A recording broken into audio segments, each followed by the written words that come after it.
Hey everyone, welcome to the Licks You Should Know. Today we're diving deep into the world of the blues with the legendary Stevie Ray Vaughan. We're going to break down a great lick from Texas Flood. But remember, it's not just about the notes, it's about the feeling and the dynamics. Grab your guitar and let's get started. To get close to the SRV's iconic tone, I've got my Strat here, and I've paired this with the Boustache pedal to get some extra kick. SRV used heavy strings and played really hard, so don't be afraid to really dig in. So the lick sounds something like that.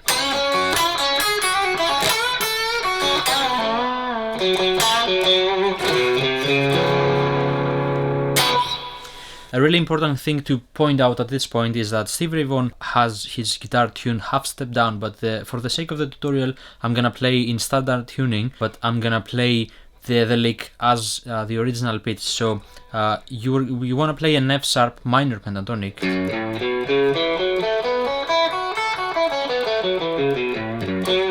and essentially the whole lick revolves around this this box of the pentatonic scale. Stevie Ray Vaughan is using a few different interesting techniques that we can definitely learn from this lick. So the first thing to do is to bend the 4th fret of the G string with our ring finger, and then with our index finger play a little bar on the 2nd fret on the B and E strings. But try to make sure that the notes won't overlap with each other. Right? And then half step on the 5th fret on the B, and then back to the 2nd fret on the B. That's the first part of the lick. And then the second part of the lick. 4th fret on the high E. And then we're doing a little pull of hammer-on thing on the 2nd and the 3rd on the E. Right? And then 5th fret on the B string, then 2nd fret on the E string.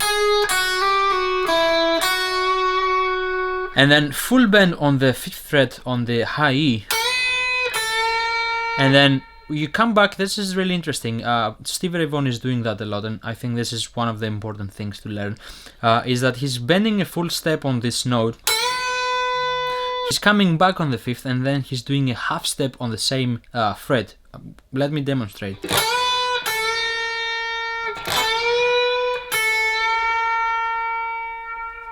Right, he's doing that a lot when he's playing. Then we're doing the little bend again on the 2nd fret on the E and B now, so we're reversing that. Then with our ring finger we're bending half bend on the G string on the 4th fret. And then with our index finger we're doing a full bend on the 2nd fret on the G string.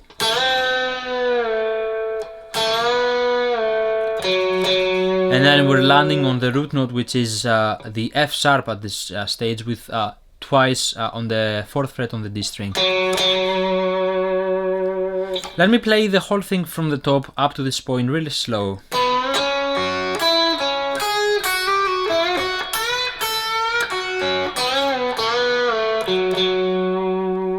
And then what we do is, then we play the 2nd fret on the G, maybe half bend, or you don't want to go all the way to a full step bend, but you're driving the listener to there. And then finish on the root note, which is the 4th fret on the D. And then he's doing a little really interesting thing with he's gonna end up on the 5th chord of the chord progression, but he's doing the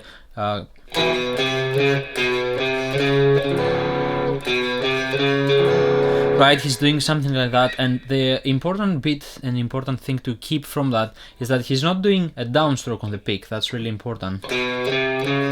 He's not doing that, which makes sense to do. I think he's doing a rake technique, but with an upstroke.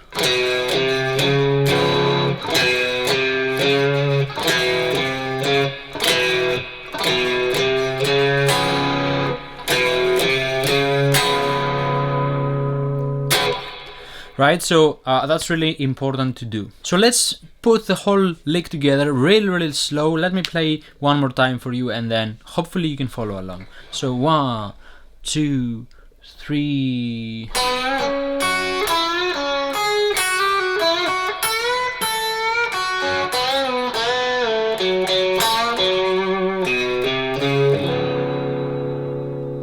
Alright, now that you know the lick, let's figure out a way to make it our own and how to use it in the real world. I'm gonna have this backing track at the end of this video so you can practice after the lesson is over and you can have some time to experiment with this lick. So now what I'm gonna do is I'm gonna transfer the whole lick 1 fret forward, essentially.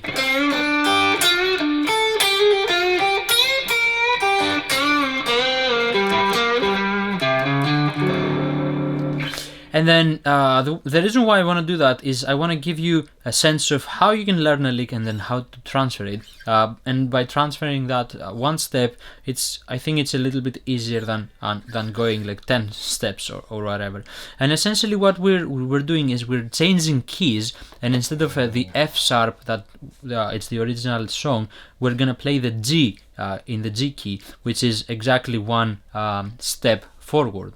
And then what I'm gonna do is I have a backing track prepared for you, which you can find at the end of this video to play along and jam and use whatever we're learning right now.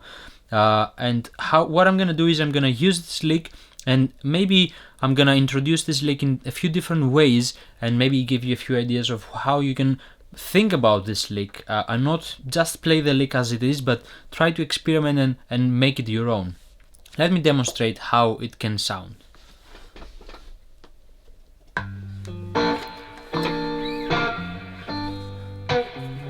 So this is my backing track.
Anyway, I hope you get the idea, and I hope it answers the question of how you can use it in a different context. And yeah, have fun with it. Alright guys, thank you for watching and thank you for sticking around to the end. If you like this video, please leave it a like, comment your thoughts below, and let me know what songs I should do next. If you're new to the channel, make sure to subscribe and hit the bell icon so you can get notified every time I upload one of these videos or any future tutorials. And if you are an intermediate guitar player, make sure to check out my free course in the link below. It's all about the pentatonic scale and how you can use it. It's all about mapping the boxes, mapping where everything is in the neck, and essentially escaping the rut. I see a lot of people in the same situation where they know 1 or 2 boxes of pentatonic scale and they don't really know how to use it, and I've created a free course for everybody to enjoy. All you have to do is put your name and email and I will send you the first part of the course and take your guitar skills into the next level. Anyway, thank you for watching and I will see you on the next one.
Bye.